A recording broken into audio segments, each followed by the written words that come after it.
Welcome to maths with Isaac. Maths with Isaac की इस video में आप सभी का स्वागत है।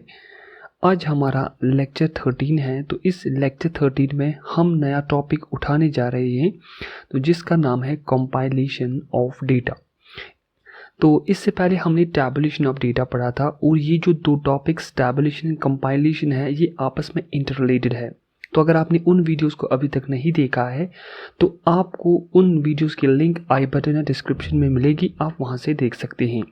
ये video series specially JKSSB panchayat accounts assistant के लिए डिज़ाइन की गई है। अगर आप इस चैनल से मैथमेटिक्स और स्टैटिस्टिक्स का सेक्शन कवर करना चाहते हैं डीपली तो अभी से इस चैनल को सब्सक्राइब कीजिए। कंटेंट अच्छा लगे तो लाइक करें और अपने दोस्तों के साथ शेयर करना कभी मत भूलिएगा। तो अगर आप इस लेक्चर की PDF फाइल डाउनलोड करना चाहते हैं तो आप मेरे Facebook page maths with Isaac पे जा सकते हैं। तो वहाँ से आपको एक लिंक मिलेगी जिस पे क्लिक करके आप उस PDF फाइल को डाउनलोड कर सकते हैं। ये मेरे फेसबुक पेज का इंटरफेस है। So after watching this video you will be able to get and understand definition and context of compilation, data analysis and compilation, cleaning strategy, real life example of compilation, conclusion। ये सारे topics जो है इस compilation में हमें आज जो है कवर करने हैं। तो चलिए अब हम डेफिनेशन की तरह देखते हैं कि हमारे पास जो कंपाइलेशन है वो क्या है। अब देखिए, operations performed on data to derive new information according to a given set of rules is called the compilation of data। तो हम क्या करते हैं कि हमारे पास डेटा होता है, फॉर एग्जांपल ये सोर्स 1, सोर्स 2, सोर्स 3, सोर्स 4। तो यहाँ से जब हम डेटा लाते हैं, ठीक है, तो हमारे पास यहाँ से एक रिसर्च टॉपिक होता है, ठीक है। तो टॉपिक होता है तो उस टॉपिक के हमारे पास आउटकम्स जो है पहले फ्रेम किए होते हैं हमें कि ऐसे ऐसे आउटकम्स हमें निकलने चाहिए। तो जब हमने यहाँ से डेटा लाया तो डेटा को जब हम यहाँ से लाएंगे तो इसको हम करेंगे असेंबल। क्या करेंगे?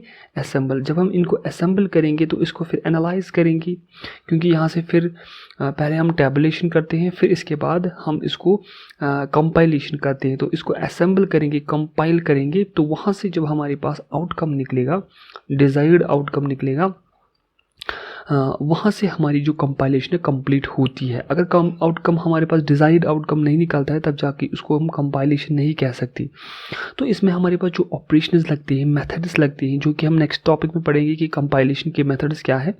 तो जो ऑपरेशंस इस पे हम लगाते हैं ताकि हमारे पास जो न्यू इन्फॉर्मेशन है वो डिराइव हो सके। तो उस प्रोसेस को हम कंपाइलेशन कहते हैं। अब देखिए हम किस कॉन्टेक्स्ट में हम यहाँ से बात करेंगे। हम देखें कि क्वालिटी एश्योरेंस फ्रेमवर्क अगर हम बात करें कि ये एक ऐसी वर्क होती है जो हमें एश्योर करती है कि क्वालिटी जो है किसी प्रोडक्ट की वो 100% वो एश्योर करती है। फॉर एग्जांपल एक टीम है, ठीक है, तो इसमें फॉर एग्जांपल बहुत सारे मेंबर्स हैं, तो ये क्या करेंगे, ये किसी प्रोडक्ट पे काम करेंगे, ठीक है। तो इसके जो है प्रोज कॉन्स अपनी कंपनी को बताएंगे कि ऐसा इस प्रोडक्ट में होना चाहिए। तब जाके हमारे पास जब फाइनली प्रोडक्ट निकलता है तब उसमें 100% एश्योरेंस हमें मिलती है। क्यों मिलती है हमें एश्योरेंस? क्योंकि उस पर पहले हमने जो है डेटा को एनालाइज किया होता है। फिर हमने डेटा को जब एनालाइज करते हैं, कंपाइल करते हैं, फिर हम देखते हैं कि जो इससे पहले हमारे प्रोडक्ट्स थे उसमें हमें क्या ड्रॉबैक्स निकलते थे। तो उसी जो प्रोसेस को हम डेटा जो क्वालिटी एश्योरेंस फ्रेमवर्क्स वही कहलाता है। सो डेटा कंपाइलेशन उस हिसाब से हम यहाँ पर सीखेंगे कि डेटा कंपाइलेशन क्या है। So data compilation refers to the description of statistical procedures used for producing intermediate data and final statistical outputs. तो यहाँ से ये साबित होता है कि ये जो डेटा कंपाइलेशन है ये उन प्रोसीजर्स की डिस्क्रिप्शन है, ये उस प्रोसेस को हमें यहाँ पर दिखाता है जिससे हम इंटरमीडिएट डेटा को प्रोड्यूस कर सके। क्योंकि कभी कभी ऐसा होता है कि हमारे पास डेटा होता है, डेटा हमें फॉर एग्जांपल इनिशियल स्टेज पे होता है, ठीक है, और डेटा हमें यहाँ पर फाइनल स्टेज पे होता है, लेकिन हमें दरकार होती है इस मिडल पे, ठीक है, जो इसका मिड वैल्यू, ठीक है। तो यहाँ से हमारे पास इंटरमीडिएट वैल्यूज़ जो है वो हमें दरकार होते हैं, क्योंकि हमें देखना है कि हमें किस स्ट्रैटेजी को अपनाना है, कौन सा मेथड हमें यूज़ करना है, ताकि हमारे पास जो हम डेटा की को एनालाइज करते हैं, कंपाइल करते हैं, वहाँ से जो इंटरमीडिएट वैल्यूज़ निकलेंगे, जो हमारे लिए इम्पोर्टेंस रखते हैं, वो हम कैसे निकालेंगे। तो ये डेटा कंपाइलेशन हमारे पास प्रोड्यूस करती है, ठीक है। तो एक स्टैटिस्टिकल प्रोसीजर्स होते हैं, बहुत सारे स्टैटिस्टिकल प्रोसीजर्स होते हैं जो हमें ये चीज़ जो है एश्योर करती है कि आपकी जो इंटरमीडिएट वैल्यूज़ हैं वो क्या हो सकते हैं, ठीक है। और फाइनली जो स्टैटिस्टिकल आउटपुट्स है वो हमें प्रोड्यूस करती है। तो कुल मिला के डेटा कंपाइलेशन जो है ना, इसमें हमारे पास स्टैटिस्टिकल प्रोसीजर्स इन्वॉल्व है, जिससे हमें इंटरमीडिएट डेटा और फाइनल स्टैटिस्टिकल आउटपुट्स निकलते हैं, ठीक है। So data compilation covers among other things the use of weighting schemes, methods of imputing missing values or source data, statistical adjustments, balancing cross-checking techniques and relevant characteristics of a specific method applied। तो यहाँ से आप देख सकते हो कि किस किस मेथड को हम इसमें यूज़ करते हैं, कौन कौन सी चीज़ें जो है इस कंपाइलेशन में यूज़ करते हैं। सो पहला हमारे पास है वेटिंग स्कीम। तो इस वेटिंग स्कीम के बारे में मैं आपको बता देता हूँ कि कभी कभी जब हम ऑनलाइन सर्विस देते हैं तो वहाँ से कुछ क्वेश्चंस ऐसे मिलते हैं कि आप किसी प्रोडक्ट की सर्विस को जो है रैंक दे दो। For example rank the service, और नीचे जो हमारे पास ऑप्शंस होते हैं वो है 1 2 3 4 5 6 7 8, ऐसे जो 9 तक भी कभी कभी होता है। तो इनको हमें रैंक करना होता है। फॉर एग्जांपल अगर हम 1 को रैंक करेंगे तो इसका मतलब जो हम सर्विस है सेटिस्फाइड नहीं है। अगर हम 9 को रैंक करेंगे तब जाके वेरी गुड, एक्सलेंट परफॉर्मेंस जो है ये प्रोडक्ट हमें देता है, या सर्विस के लिए जो है ये अच्छी सर्विस देता है। तो अगर हम 5 देंगे तो वो इंटरमीडिएट हो सकता है। तो इसको हम कहते हैं वेटिंग स्कीम। तो जब हम इन जैसे क्वेश्चन जो हम आगे देखेंगे, क्वेश्चंस जो है हमारे पास कैसे कंपाइलेशन को आसान बना देता है, तो कंपाइलेशन में हम इन वेटिंग स्कीम को भी यूज़ करते हैं। सो इसके बाद है मेथड्स ऑफ इम्प्यूटिंग मिसिंग वैल्यूज़, क्योंकि कभी कभी डेटा में हमारे पास जो वैल्यूज़ मिसिंग, जो इंटरमीडिएट वैल्यूज़ जो होते हैं वो मिस होते हैं। तो शायद जब हम रिकॉर्डिंग कर रहे होंगे तब जाके हमारे पास जो मिसिंग वैल्यूज़ जो है वो प्रोड्यूस हो सकते हैं, या कभी कभी जो है हमें ज़रूरत पड़ती है कि किसी जगह जो है वैल्यू को इम्प्यूट करना होता है, तो वहाँ से भी जो है हम मिसिंग वैल्यूज़ को वहाँ से लगा सकते हैं।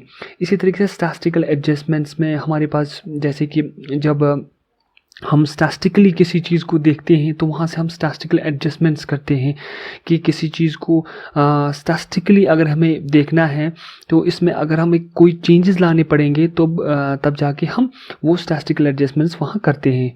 आपके लिए ये रेलेवेंट नहीं है स्टैटिस्टिकल एडजस्टमेंट, क्योंकि स्टैटिस्टिकल टर्म है, ठीक है। तो इसमें है फिर बैलेंसिंग क्रॉस चेकिंग। तो हम जो है क्रॉस चेक करते हैं, बैलेंस करते हैं डेटा को। वो टेक्निक्स जो है उनको हम बैलेंस क्रॉस चेकिंग टेक्निक्स कहते हैं। कई जगह हमें लगता है डेटा जो है वो इनवैलिड है, वो गलत है, या उसमें जो है करेक्शन की ज़रूरत है, तब जाके हमारे पास जो टेक्निक इसमें लगती है वो है बैलेंसिंग क्रॉस चेकिंग टेक्निक। ये सभी जो है कंपाइलेशन में आते हैं ताकि हमारे पास जो डेटा है वो 100% रियलेबल हो, ठीक है।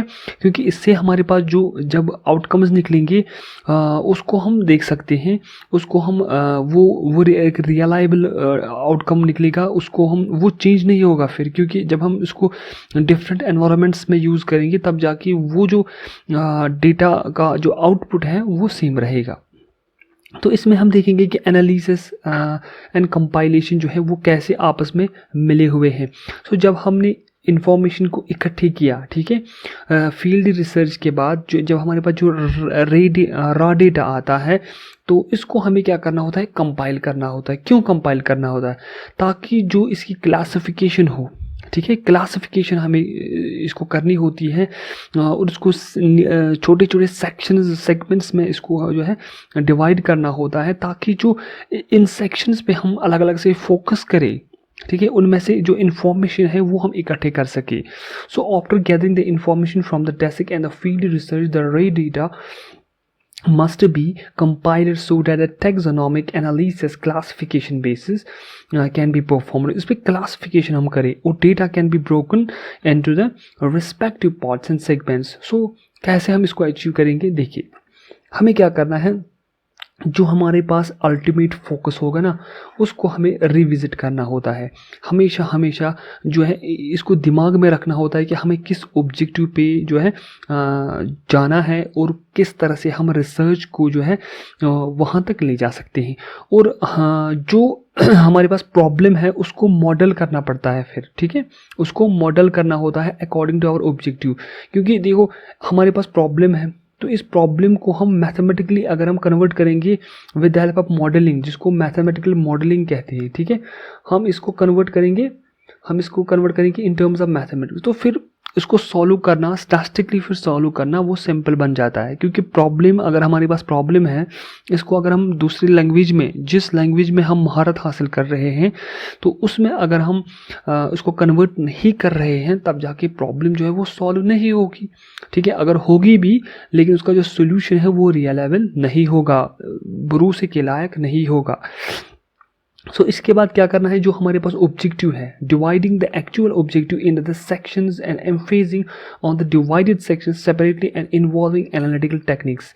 क्योंकि जब हमारे पास डेटा होता है ना तो इस डेटा को हम क्या करते हैं, इन टर्म्स ऑफ क्लासिफिकेशन जो है इसको क्लासीफाई करते हैं, डिवाइड करते हैं। तो इसी हिसाब से हमारे पास जो ऑब्जेक्टिव होता है, जो रिसर्च का लास्ट पार्ट हमारे पास होता है, तो उसमें से जो ऑब्जेक्टिव है उसको भी हमें जो है सेक्शंस में डिवाइड करना होता है। आपके पास कोई भी रिसर्च टॉपिक है तो ये आपका रिसर्च टॉपिक है, तो अब इस रिसर्च टॉपिक को सेक्शंस में कन्वर्ट करोगे, ये पार्ट 1 है, ये पार्ट 2 है, ये पार्ट 3 है। अगर ये थ्योरेटिकल है तो ये प्रैक्टिकल है, ठीक है। तब ये जो पार्ट है ये आपका जो है मतलब रियल लाइफ वर्ल्ड में आपको फिर जाना है और इसको यूज़ करना है। तो आप पहले इस थ्योरी को पढ़ोगे, फिर प्रैक्टिकली आप देखोगे, कुछ सेक्शंस को देखोगे, फिर आप इसको एंटायरली पब्लिश करोगे रियल लाइफ एग्जांपल्स के लिए, ठीक है। तब जाके ये जो आपने इस रिसर्च को इन टर्म्स ऑफ सेक्शंस में डिवाइड किया, इससे आपकी जो आउटकम की जो वैलिडिटी है ना वो बढ़ जाती है फिर, ठीक है। So arranging the questions in the questionnaire properly so that analysis can be done efficiently. क्योंकि ये जो क्वेश्चनियर है ये सबसे इंपॉर्टेंट है। अगर यूनिवर्सिटीज़ या कॉलेजेस में आप देखोगे वहाँ से जो रिसर्च स्टूडेंट्स होते हैं वो हमेशा आपके पास पेपर जैसा देते हैं और उसमें कुछ क्वेश्चंस लिखे होते हैं, बस आपको टिक क्रॉस या कुछ रैंकिंग जैसे मैंने आपको अभी कहा 1 2 देना होता है। तब जाके उस डेटा को वो क्या करते हैं, वो इकट्ठे करते हैं, ठीक है। तब वो टैबलेट करते हैं। तो जब मैं भी यूनिवर्सिटी में पढ़ता था तब हमारे पास बहुत सारे जो है रिसर्च स्टूडेंट्स आते थे, तब वो ऊपर लिखा होता था मैथमेटिक्स, तो नीचे जो है दूसरा कोई अगर उसमें फॉर एग्जांपल फिज़िक्स लिखा होता था ऊपर, तो ये मैथमेटिक्स स्टूडेंट्स की राय, ये फिज़िक्स वालों की राय है, इसी तरीके से ये केमिस्ट्री वालों की राय है। तो वहाँ से जब इंग्लिश डिपार्टमेंट था उसमें भी जो है उन्होंने अलग अलग से लिखा था। तो इससे क्या होता है कि जब वो ये डेटा को कंपाइल करेंगे तो वहाँ से उनको जो एक आउटकम निकलेगा, ठीक है, कि ये जो है राय सबकी हो सकती है, क्योंकि ये इनमें इंटरमीडिएट वैल्यू को प्रोड्यूस कर रहा है फिर, ठीक है, जो मैंने अभी आपको बोला था। तो क्वेश्चनियर इंपॉर्टेंट है कंपाइलेशन में। So putting the questions from the questionnaire to each of these sections to get analytical replies. तो इसमें हमारे पास एनालिटिकल रिप्लाईज हो, क्योंकि हम क्वेश्चनियर को ही ना ऐसे प्रोड्यूस करते हैं अपने स्टूडेंट्स के सामने, अपने जो इस क्वेश्चनियर को जो है फिल कर रहा हो। तो आपको क्या करना है, आपको ऐसे क्वेश्चंस फ्रेम करने हैं ताकि जो क्वेश्चंस को आंसर कर रहा होगा तो उसमें एक एनालिटिकल अप्रोच आए। वो एनालिसिस के थ्रू आप पे वो क्वेश्चंस को सॉल्व करे। So it is possible that the questions in the questionnaire could be multiple times assigned to the segments so that appear. जैसे कि मैं अभी कह रहा था कि वो मैथमेटिक्स वालों को भी दे रहे थे, फिजिक्स वालों को भी दे रहे थे, केमिस्ट्री वालों और दूसरे डिपार्टमेंट्स को भी दे रहे थे। एक पर्टिकुलर डे में वो ऐसा कर रहे थे, ठीक है। तब जब वो शाम को जब उन्होंने डेटा को इकट्ठे किया, तकरीबन मुझे लगता है उनके पास बहुत बड़ा बैग था, तो उसमें तकरीबन मेरे अंदाज से 400 पेजेस होंगे उसमें। तो 400 पेजेस का जो डेटा है ना उसको फिर टैबलेट करेंगे, टैबलेट के बाद उसमें एनालिसिस करेंगे जो कि आपकी फिर कंपाइलेशन बनी, क्योंकि वो डेटा को कंपाइल कर रहे हैं ना, एक ही जगह इकट्ठे कर रहे हैं और वहाँ से आउटकम्स निकाल रहे होंगे। तो ये पॉसिबल है कि डिफरेंट सेगमेंट्स पे डिफरेंटली जो है ये क्वेश्चंस को प्रोड्यूस कर सके। So grouping all the answers in the numerical format from the questions in a predefined scale. आपके पास जो क्वेश्चंस होंगे ना, अगर आपने जो वेटिंग स्केल जो है यूज़ किया होगा, तब आपके पास जो आंसर्स होंगे उनको न्यूमेरिकल फॉर्मेट में आपको फिर ग्रुप करना है। This will reduce the complexity and enhance the efficiency of the data. इससे आपकी जो डेटा की जो एफिशिएंसी है ना वो बढ़ जाएगी। फॉर एग्जाम्पल अगर हम यहाँ देखें कि if a question is how would you rate the service offered by the company, ये क्वेश्चन है क्वेश्चनियर पे, ठीक है। तो आपको इसका आंसर देना है and answer of the response is 6 points on the scale. तब आपको इसको ऐसे ही रखना है, then putting it as it is. Normally big organisation जो हमारे पास बड़ी बड़ी ऑर्गेनाइजेशन होती है उनमें लार्जर डेटा होता है और बहुत सारे प्रोडक्ट्स भी होते हैं, तब जाके उनकी स्केल जो है वो 10 to 12 तक जाती है। तब हम उस 10 to 12 स्केल को जो है ना वो रिड्यूस कर सकते हैं अप टू 5 डिजिट्स। लेकिन उसमें फिर एक ताकि जो, क्योंकि हमारे पास जब 10 to 12 स्केल आ जाएगा उसमें फिर कॉम्प्लेक्स होगा ना फिर, क्योंकि 1 से 12 तक हमारे पास 12 डिजिट्स आते हैं। तो किसी ने 2 भी दिया होगा, किसी ने 3 भी दिया होगा, अप टू 12 किसी ने कोई भी डेटा हमारे पास प्रोड्यूस किया होगा, तो वो फिर कॉम्प्लेक्स बनेगा, ठीक है। तो आपको फिर इसको रिड्यूस करना है 3 to 5। लेकिन इससे क्या होगा, जब आपने स्केल को रिड्यूस किया तो इससे आपकी जो डेटा में है ना उसमें शक बढ़ता है, वो रियलेबल नहीं बन जाता है फिर, ठीक है। वो रियलेबल नहीं बनता है क्योंकि आपने जो है आप 1 को 3 में ला रहे हो और 12 को 5 में ला रहे हो, ठीक है। सॉरी 1 को 1 में ला रहे हो और 12 को 5 में, फिर यहाँ पे 2, 3 and 4। अब यहाँ से जो भी डेटा है आप इसमें इन गैप्स में आप फिल कर रहे हो, ठीक है। तो वहाँ से आपको जो डेटा है ना वो रियलेबल, फिर उसमें थोड़ी बहुत जो है ना आपको एक्यूरेसी कम पड़ेगी फिर, ठीक है। वो एक्यूरेट नहीं हो सकता फिर। हाँ एक्यूरेट तो होता है, अबाउट 95% वो एक्यूरेट ही होता है, लेकिन जो 5% है ना वो उसमें थोड़ा चेंज करने में वो कम पड़ जाता है फिर। But accuracy on the other hand will be reduced as the figures need to be rounded off in case the scale is reduced. तो इसमें हमें फिर एक्यूरेसी कम पड़ जाती है, क्योंकि जब हम नंबर्स को, क्योंकि यहाँ पर अगर हमारे पास इसके बाद 2 है तो अब इस 2 को हम यहाँ 2 में नहीं लगा सकते, तो 2 को यहाँ से हमें इनके बीच में कोई नंबर आ जाएगा, फॉर एग्जांपल 1.1 हो सकता है, ठीक है स्केल। तो इसको हमें फिर राउंडेड ऑफ करना पड़ेगा, क्योंकि ये आ सकता है 1.123557, तो फिर इसको राउंडेड ऑफ करना पड़ेगा। राउंडेड ऑफ एक अलग कंसेप्ट है, आमतौर से फिजिक्स वालों को ज़्यादा पता होता है।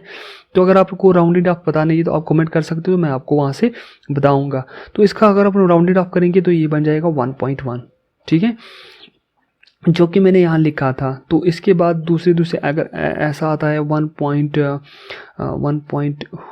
फॉर एग्जांपल 274, तो इसका राउंडेड ऑफ आ जाएगा 1.3, ठीक है, क्योंकि 2 के बाद जो नंबर है वो 5 से ऊपर है। जब 5 के ऊपर आ जाएगा तो आपको 2 को ऐड करना है 1, अगर 5 से नीचे हैं तब आपको कोई भी चेंज नहीं करनी है। अगर 5 आता है तब भी आपको जो है 1 ऐड करना पड़ता है। ये राउंडेड ऑफ का कंसेप्ट है। अगर आपको समझ नहीं आता है तो आप कमेंट कर सकते हैं, तो मैं आपको वहाँ से क्लियर करके बताऊँगा फिर, ठीक है।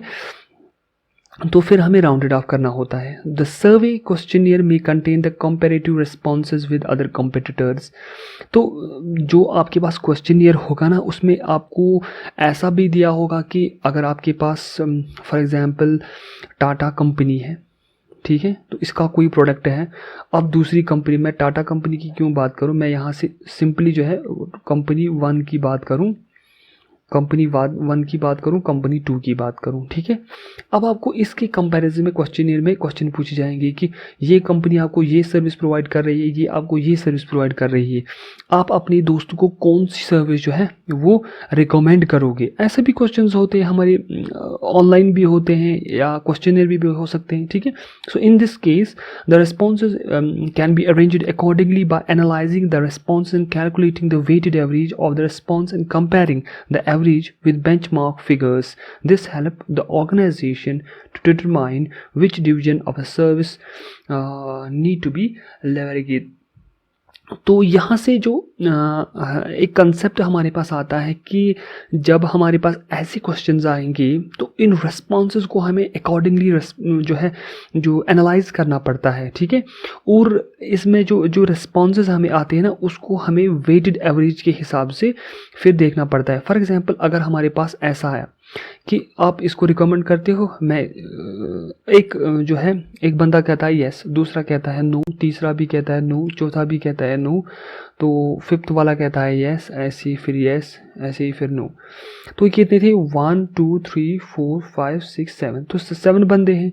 तो अगर हम यस की वेटेड एवरेज देखेंगे तो वो है 1 2 3। तो अगर हम इसकी एवरेज देखेंगे, सिंपली एवरेज अगर हम देखेंगे 3 डिवाइडेड बाई 7 तो उसका होगा 4 डिवाइडेड बाई 7। तो इस हिसाब से भी हम जो है एवरेज निकाल सकते हैं, इसी एवरेज के हिसाब से, क्योंकि इसको हमें in terms of mathematics convert करना है, in terms of numerical data convert करना है। क्योंकि जब हम न्यूमेरिकल डेटा में इसको कन्वर्ट करोगे तब जाके आपके पास जो प्रॉब्लम है उसमें कॉम्प्लेक्सिटी जो है वो कम हो जाएगी और आपको आउटकम में जो है आसानी फिर आ जाएगी।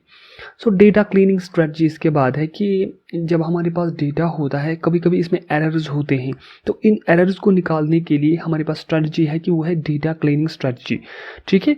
सो data analysis compilation also includes data cleaning strategy before the further analysis is performed. This cleaning is basically validating the data from any error और इररेलेवेंट डाटा। तो इसमें हम जो एरर्स होते हैं या इररेलेवेंट डेटा होता है उसको हम वहाँ से निकालते हैं।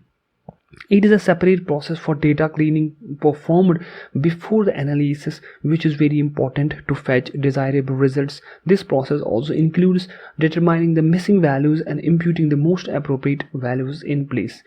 तो अगर आपके पास डेटा है तो इस डेटा में यहाँ पर हमारे पास कुछ वैल्यूज़ दिए गई है, आपको लगता है इस डेटा में आपको लगता है कि ये गलत वैल्यू है, तो आप क्या करोगे, आप इस फॉर एग्जांपल यहाँ पर अगर कोई 2 लिखा है तो आप इस 2 को जो है इरेज करोगे, यहाँ से फिर इंप्यूट करोगे नया वैल्यू, फॉर एग्जांपल 2.2 वैल्यू इसको इंप्यूट करोगे, तो आपने इसको एरर फ्री कर दिया क्योंकि आपने स्टैटिस्टिकल प्रोसीजर इसमें लगाया होगा। तो तब जाके आप ये कह सकते हो कि यहाँ पर हमारे पास डेटा में प्रॉब्लम है, ठीक है। तो यहाँ से एक सेपरेट प्रोसेस बनता है फिर, क्योंकि आपको जो आउटपुट है ना वो आपको 100% ऑथेंटिक होना चाहिए, ठीक है। 100 तो नहीं लेकिन 99% आपको ऑथेंटिक होना चाहिए। तो उस ऑथेंटिसिटी के लिए आपको जो है एरर्स नहीं होनी चाहिए, तो आपको एरर्स इसमें से निकालने होंगे। तो इसके लिए हमारे पास है डेटा क्लीनिंग स्ट्रेटजी, ठीक है। So it is important to maintain the quality of analysis and compilation. For the ideal key is use the reliable measurement techniques. तो इसके लिए आपको क्या करना होगा, इसके लिए आपको करना है डेटा सैम्पलिंग। अब डेटा सैम्पलिंग क्या है, फॉर एग्जांपल हमारे पास एक विलेज है, ठीक है। तो इस विलेज में चलिए मानते हैं इसमें 8 सेक्शंस हैं, ठीक है, 8 सेक्शंस हैं। अब इसमें 8 सेक्शंस हैं।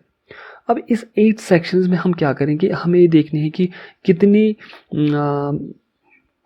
एम्प्लॉयज़ हैं हर एक सेक्शन में। तो आप रैंडमली जो है वैल्यूज़ को चूज़ करोगे, इसमें भी आपने 4 वैल्यूज़ को चूज़ किया, इसमें भी आप वैल्यूज़ को चूज़ करोगे, इसमें भी और इसमें भी। तो फिर आप जो है डेटा को एनालाइज करके आप ये अंदाज़ा लगा सकते हो कि हमने जो सैम्पल्स उठाए, ठीक है, तो किसी पर्टिकुलर कम्युनिटी में मैंने सैम्पल उठाए, इसी तरह सेक्शन 2 में मैंने कुछ सैम्पल्स उठाए, फिर इसमें एनालाइज किया और फिर मैंने ये देखा कि अबाउट 30% ऑफ द पॉपुलेशन जो इस विलेज की है वो एम्प्लॉयड है।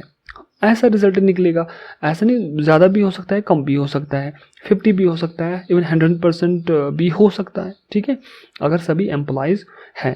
लेकिन अगर हम डेटा, क्योंकि इसमें फिर रेपिटेशन का सवाल ही पैदा नहीं होता है, ठीक है, क्योंकि यहाँ से क्योंकि डेटा सैम्पलिंग ऐसी टेक्निक है, ये हालांकि आपके सिलेबस में भी है, वहाँ से हम इसको अच्छी तरीके से पढ़ेंगे, बहुत ही आसान टॉपिक है। तो वहाँ से हम देखेंगे कि डेटा सैम्पलिंग की कितनी टेक्निक्स है, कैसे हम इसको उठाते हैं, क्योंकि ये कितनी एफिशिएंट ये पॉलिसी है डेटा को इकट्ठे करने की। तो इसमें रेपिटेशन नहीं होता है। क्यों?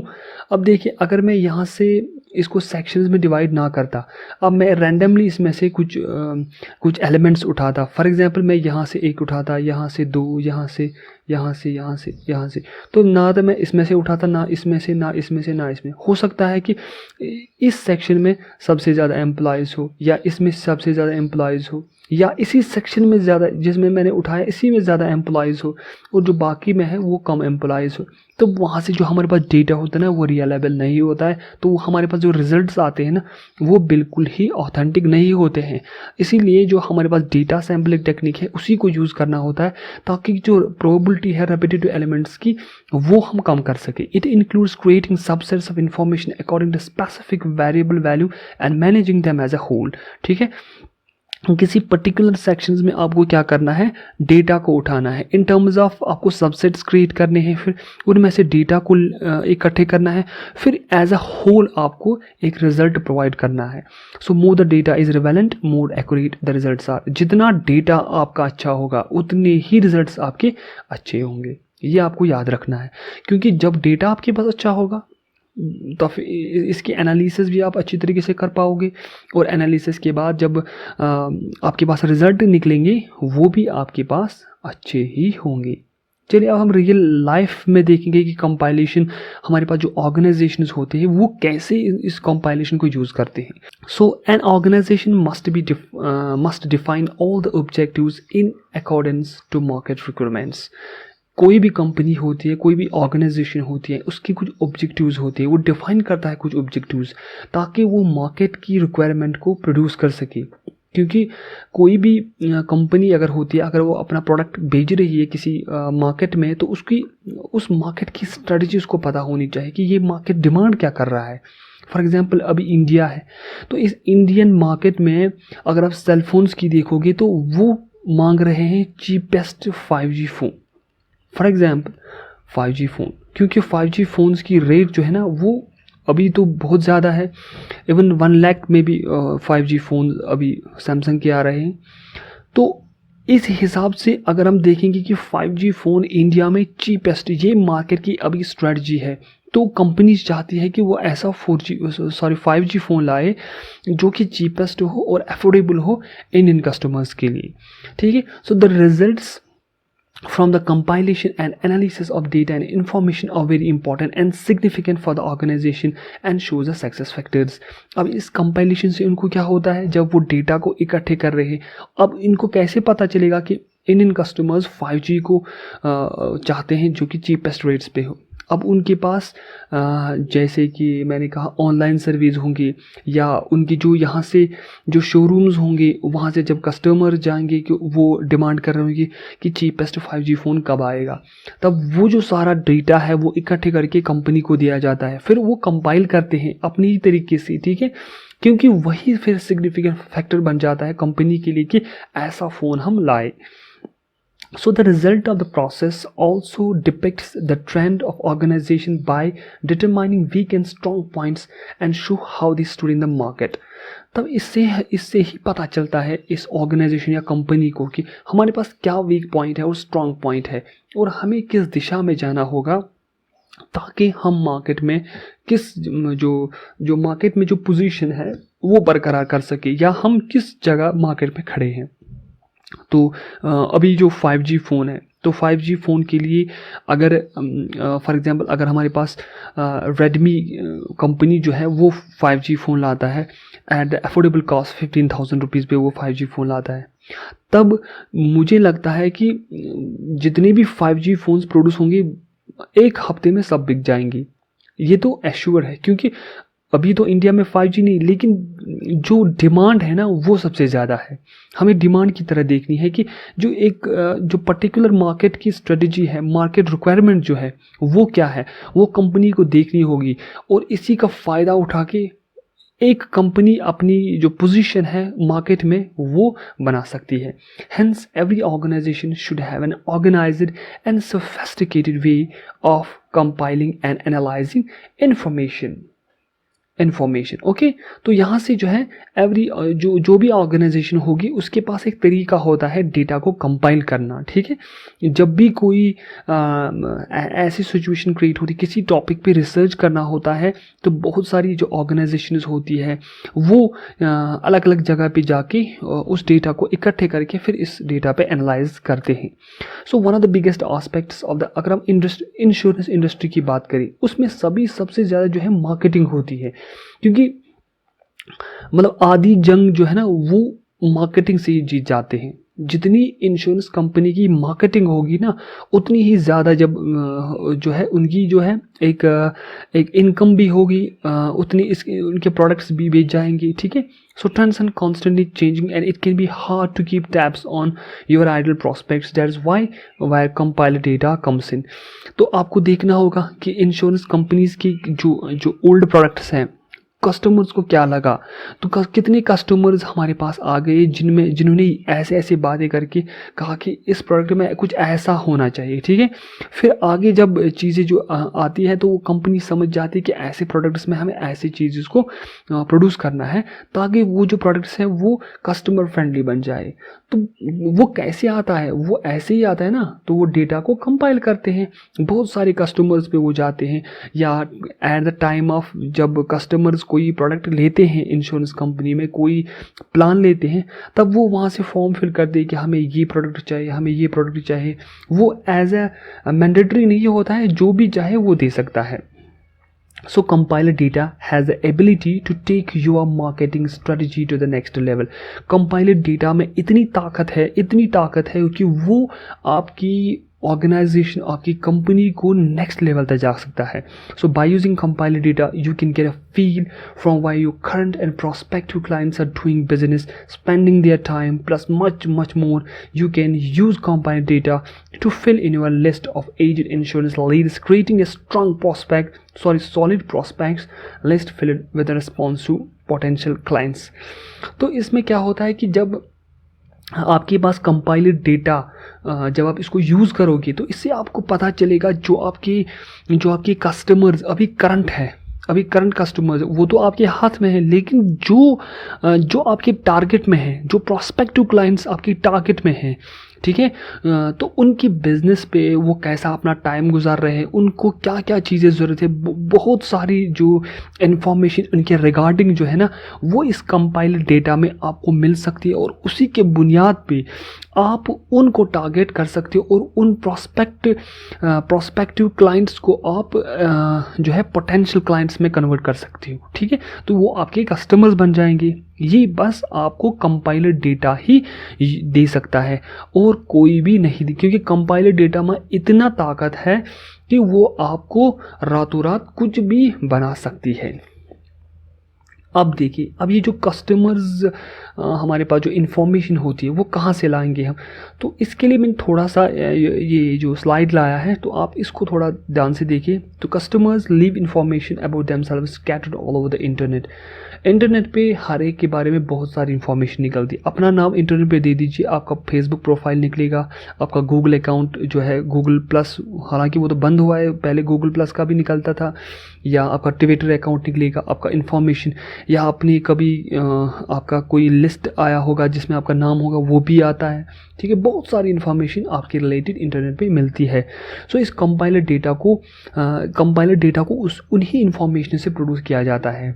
तो इनकी मतलब चाहे टेलीफोन डायरेक्टरीज हो, या क्रेडिट ब्यूरोज हो, या गवर्नमेंट एजेंसीज़ हो, ठीक है, तो वहाँ से इन्फॉर्मेशन को हम लेते हैं और इन्हीं इन्फॉर्मेशन को हम यूज़ करते हैं किसमें, इस कंपाइलर डेटा के लिए। तब ये देखिए, ईमेल एड्रेस हो सकता है, ठीक है, फ़ोन नंबर हो सकता है, एड्रेस हो सकता है, household size, credit card, marital status, age, gender and much more. अब ये चीज़ें कब, जब आप शॉपिंग करते हो ना किसी फ्लिपकार्ट वेबसाइट पे, या आप अमेज़ॉन पे करते हो, ठीक है, तो वहाँ से जो आप इन्फॉर्मेशन फिल करते हो कि मेरा एड्रेस है, मेरा फ़ोन नंबर है, ईमेल है, घर का साइज़ इतना है, हालांकि ये कम ही होता है घर का साइज़, ये किसी सर्वे में आपको देना पड़ता है, तो क्रेडिट कार्ड डिटेल्स आपको देनी पड़ती है।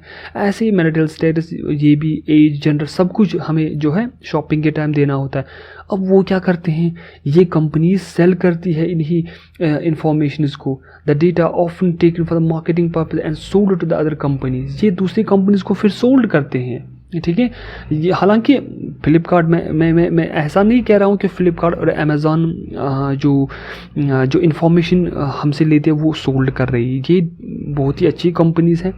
मैं कह रहा हूँ कि ऐसा होता है कि कंपनी जो है, कोई भी कंपनी हो सकती है जो अपनी जो इन्फॉर्मेशन है, जो अपना जो डेटा है कस्टमर्स का, वो दूसरे कंपनीज़ को सोल्ड कर रही है। तो वहाँ से ऑर्गेनाइजेशंस जो होती है या हमारे पास कंपनीज होती है, वो इसी डेटा को कंपाइल करके इंफॉर्मेशन को प्रोड्यूस कर सकती है, ठीक है। तब फिर वो मार्केटिंग पर्पस के लिए इसको यूज़ करेंगे और फिर वो देखेंगे कि हमारे पास कौन सी मार्केटिंग स्ट्रेटजी होनी चाहिए। सो इन कंक्लूजन, तो कंक्लूजन हमारे पास क्या है?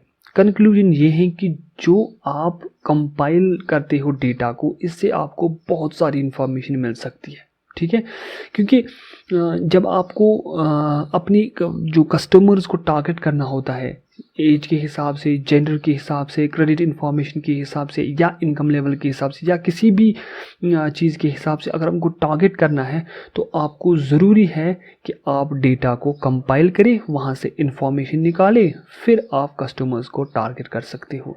ये बस कंपनीज़ का जो है एक मतलब, ये तो करना ही होता है। कंपनी इसके अलावा कुछ भी नहीं कर सकती। कंपनी का एक अलग सा सेक्शन होता है, उसमें जो लोग बैठे होते हैं वो इन्फॉर्मेशन को एनालाइज करते हैं, कंपाइल करते हैं, फिर उसमें से आउटपुट्स निकालते हैं और फिर अपने कंपनी हेड्स को देते हैं, जो इनके बाद हेड्स होते हैं जिनको वो इन्फॉर्मेशन यूज़ करनी होती है। तो फिर वो इसी कंपाइलेशन के हिसाब से, कंपाइलर डेटा के हिसाब से अपनी स्ट्रैटेजीज़ को बिल्ड करते हैं। So you can build a fantastic list by using compiler data in conjunction with your age leads. You will have a surplus prospective clients which are interested in the services and products that you have to offer, making you one step closer to turning these prospects into clients.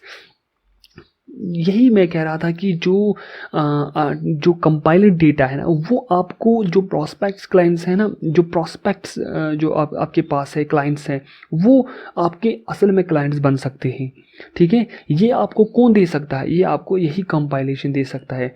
तो in short आपके पास compilation of data होना चाहिए, इसका एक strategy होनी चाहिए। तो compilation of data के बाद आपको जो भी आउटपुट्स निकलते हैं उसको आपको मार्केट में जो है अप्लाई करना होता है, और उसी के आधार पे आपके पास जो आउटपुट्स होंगे वो आपने पहले ही डिफाइन किए होंगे कि अगर मैं इस स्ट्रैटेजी को अप्लाई करता हूं तो मेरे पास आउटपुट्स ऐसा आएगा। तो इससे आपको इसके अलावा क्या चाहिए कंपनी को? तो कंपनी चाहती है कि मेरे पास एक प्री डिफाइंड आउटपुट हो, तो उसके हिसाब से जो मुझे जो स्ट्रैटेजीज अप्लाई करनी होती है, और वो स्ट्रैटेजीज हमारे पास कंपाइलर डेटा देती है। बस यही कंपनी चाहती है कि मेरे पास जो आउटपुट्स हैं वो इस तरीके से होने चाहिए। हर एक चाहता है कि प्रॉफिट ज़्यादा हो। प्रॉफिट कैसे ज़्यादा हो? जब आप स्ट्रैटेजी अप्लाई करोगे। अब कैसे स्ट्रैटेजी अप्लाई करोगे? उसमें क्वालिटी होना चाहिए, उसमें प्राइस कम होना चाहिए, उसमें बहुत सारी फीचर्स होने चाहिए। वो चीज़ें जो है इसमें अप्लाई करने पड़ते हैं। फिर कस्टमर्स के हिसाब से हमें और भी चीज़ें इसमें इंक्लूड करने होते हैं, तब आपके पास जो आउटपुट्स होंगे वो एज़ पर प्री डिफाइंड हो सकते हैं, ठीक है। तो ये था हमारा आज का वीडियो। थोड़ा वीडियो लंबा गया आज, क्योंकि ये टॉपिक थोड़ा थ्योरेटिकल था, क्योंकि इसमें मैथमेटिकल ज़्यादा नहीं है, थ्योरेटिकली है। तो इसके बाद जो है 14th लेक्चर आएगा, जो भी कंपाइलेशन के रिलेटेड ही होगा। तो इसमें मेथड्स को इंट्रोड्यूस करूँगा, तब आप जो है ये जो कंपाइलेशन का डेटा है ये आपको जो है कंप्लीट हो जाएगा। तो अगर आपको लगता है कि इस वीडियो से आपको फ़ायदा पहुंचा, तो आप मेरे चैनल को सब्सक्राइब कर सकते हैं। कंटेंट अच्छा लगे तो लाइक ज़रूर करें, इसमें बहुत मेहनत लगती है, तो इसी लाइक से हमें मोटिवेशन मिलती है, ठीक है। तो शेयर करना बिल्कुल ही मत भूलिए। तो मिलते हैं अगले वीडियो में, तब तक के लिए अपना ख्याल रहे, खुश रहे, खुदा हाफिज़।